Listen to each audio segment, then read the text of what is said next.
deux, comme des bêtes à antennes qui s'approchent l'une de l'autre, hume, palpe, tourne, antenne contre antenne, se dégage, s'approche encore, recule. Déjà fini? On n'a rien vu, rien compris du délicieux abîme où nous entraîne la rencontre. Recommencer. Et les bêtes se frôlent, s'écartent puis reviennent sans visage. Murmurent et fourmillent de fastueuses pensées, aussi floues que détailleuses. Élection. Dans la ville généreuse où croisent 1000 hommes désirables, tu as choisi celui-ci. Tu ne saurais dire avec précision pourquoi, mais juste est ton désir ajusté à l'élu. Tu l'espérais bien qu'il soit l'inespéré. Avant la rencontre, il n'avait pas de contour, et à présent, vois, comme ton désir épouse parfaitement son épaule, ses mains, son sourire, vois comme il te convient. Tu as de ces mots.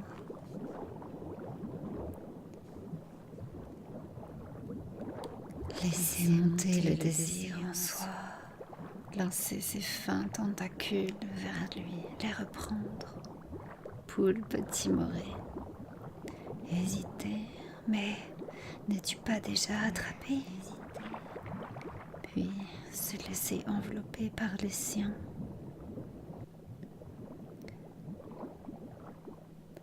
Parce qu'une fois que tu y consentiras, ce sera la battue dans les taillis du rêve.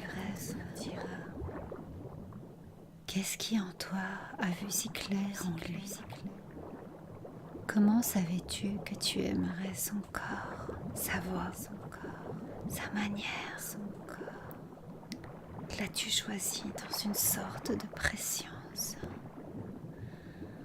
Ou bien au contraire, ton désir de lui s'est-il façonné à son contact, apprenant à s'accorder à ses particularités, à en jouir? Mais c'est toujours ainsi avec le réel. Tu ne sais pas si l'univers te contente si bien parce que vous êtes faits de la même étoffe. Inventé du même creuset. Ou si ton désir de vivre procède de ce lent et délicieux appareillement de ton être et du monde, de ton être et de cet homme, ton être.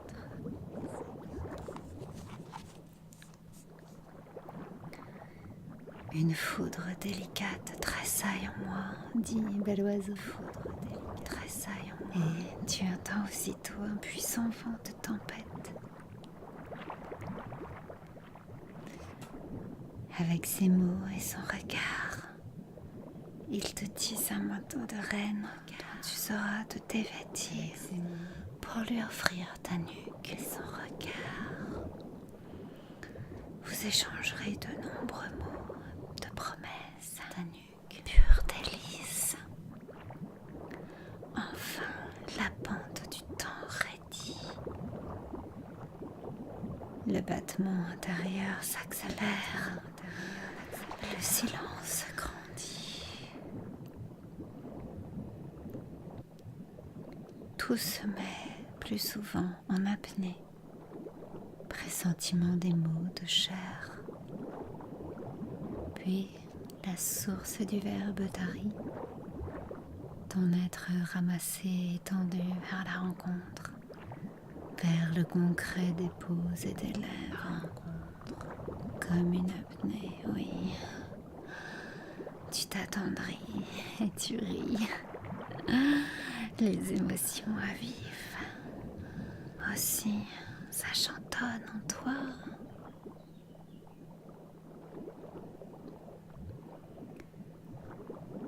Tu as préparé ton corps.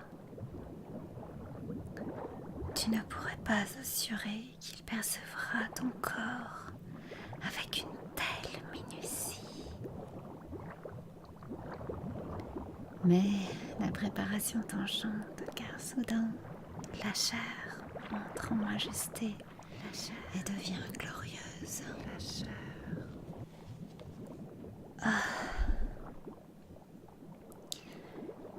Faire l'amour. Accéder à la vie haute de cette hauteur qui s'entend en haute tension. Lancer un cri joyeux contre la mort.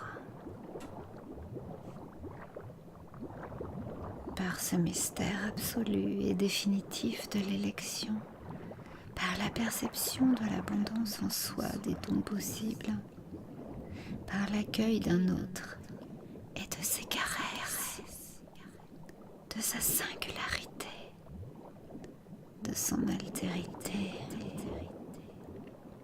On engage tout son corps-esprit.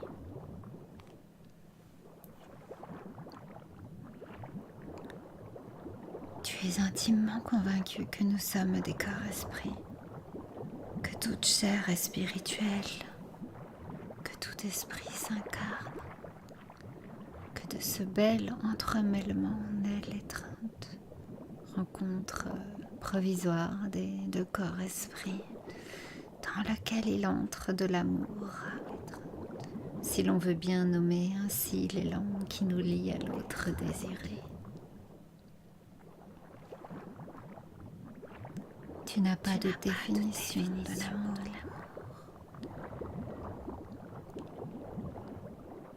Comme la plupart de tes contemporains, tu trouves même que c'est une affaire très compliquée. Et d'abord parce que tu sais mal distinguer le désir du sentiment amoureux, qui sont tous deux rencontres dans l'élan. Comment les dissocier? Qu'il trébuchet indiquera la part du sentiment et celle de la sensualité. Bien sûr, hommes et femmes peuvent faire l'amour sans amour. Nous avons conquis cette liberté de faire l'amour sans amour. Mais ce n'est pas la version la plus puissante de l'étreinte. Toi, tu veux parler d'embrasement. Tu crois que le grand désir est toujours amoureux. Tu jouis avec le cœur rarement sans embrasement. Assomption de l'altérité. Tu attaches deux significations au mot désir. D'une part, il désigne l'appétit qui gît en soi, nous disposant à la rencontre intime de notre corps, mouvement vital, énergie pure. D'autre part, il représente le mouvement qui fait distinguer et élire, et qui partant de soi se dirige vers un autre choisi pour lui-même, pour ce qu'il est d'autre, différent de soi et de quiconque, et désirer,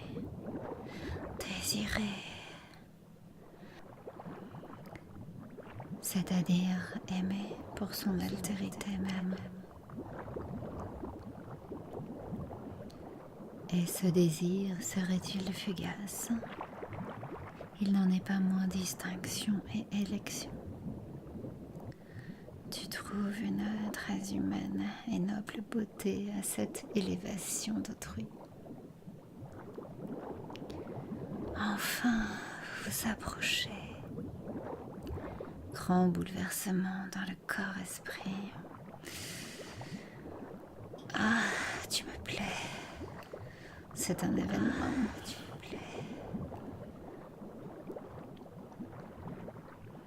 Un doigt sur le bras, une main sur l'épaule encore vêtue, des frôlements. Comment s'unir à ce corps? Quelle place y trouver? Ce torse t'accueillera-t-il? Sera-t-il assez vaste? Et ses lèvres perdues entre nez et menton, comment les embrasser? Comment les embrasser?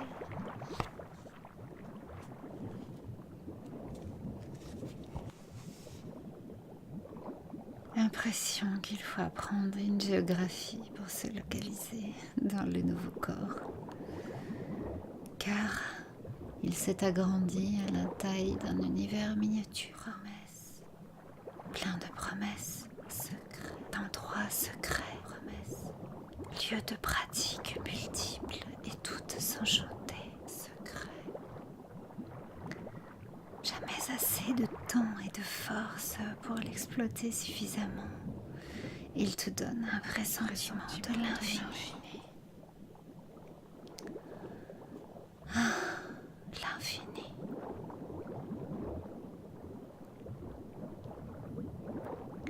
Vous vous quitterez repus et pourtant plein d'un désir intact. L'infini, intact. Vous venez à peine de commencer à vous étreindre.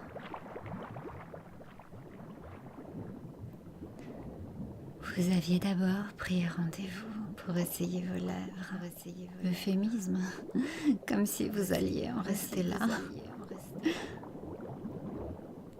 Et voici que déjà t'enchante la révélation du baiser, dont le naturel préfigure celui de l'étreinte. Par son aisance s'annonce celle de la danse des corps. Connaissance par les lèvres, écrit Proust.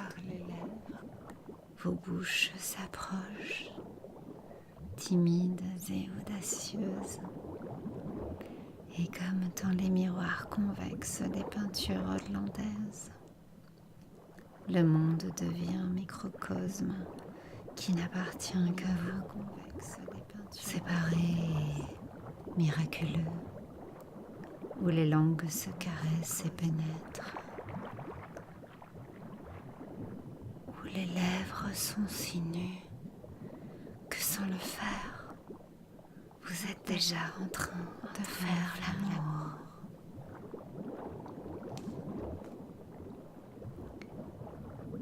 Dans le grand désir, son corps immense et minuscule paraît trop riche pour que tu en goûtes toutes les merveilles en une fois. Et tu te crois capable d'inventer des caresses nouvelles.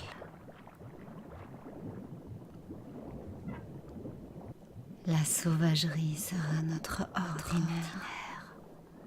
Et quand nous voudrons de la douceur, nous la demanderons. Une foudre délicate tressaille en moi, répète Béloison. Mais viens me prendre sans manière, comblé et assoiffé encore, car mon envie de toi est inépuisable.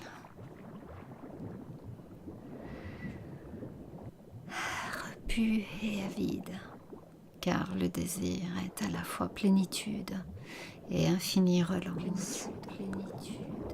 Infini de ce jour, il l'est provisoirement.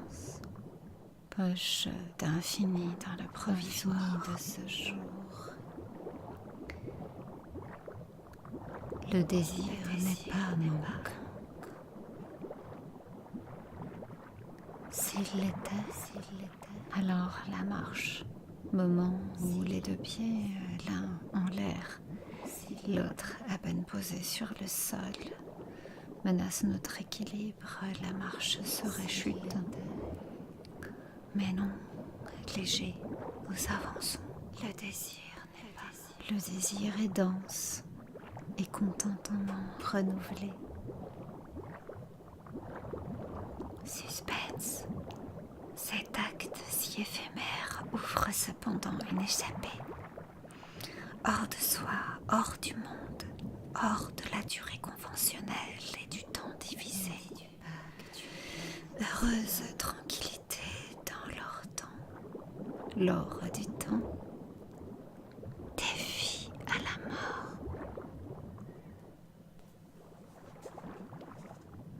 D'où tu écris à présent, tu te sens face à la mort. Non comme une échéance proche, mais comme l'aune à laquelle juger toute chose. Tu penses, allongé sur mon dernier lit, quel moment subsiste? De quoi me souviendrai-je? Les étreintes. Quels moments subsisteront? Me souviendrai-je? Tu sais que tu te rappelleras les étreintes, pas toutes et pas distinctement.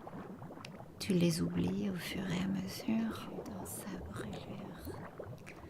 Et tu croiras n'avoir pas démérité de l'aventure humaine pour l'avoir parfois vécue dans sa brûlure.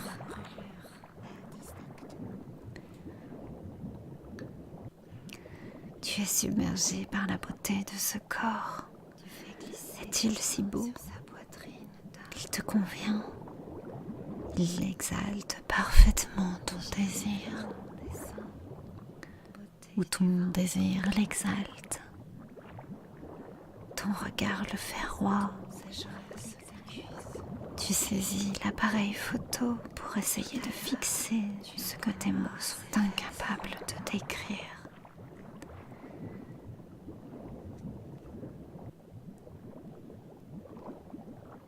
Serrement du cœur devant la splendeur du corps désiré. Au début, un jour où, dans une nouvelle et amoureuse récapitulation, tu imaginais son corps en détail. Tu t'étais demandé pourquoi tu ne parvenais pas à te rappeler précisément son ventre. Tes yeux n'avaient jamais le loisir de s'attarder au ventre. Ce corps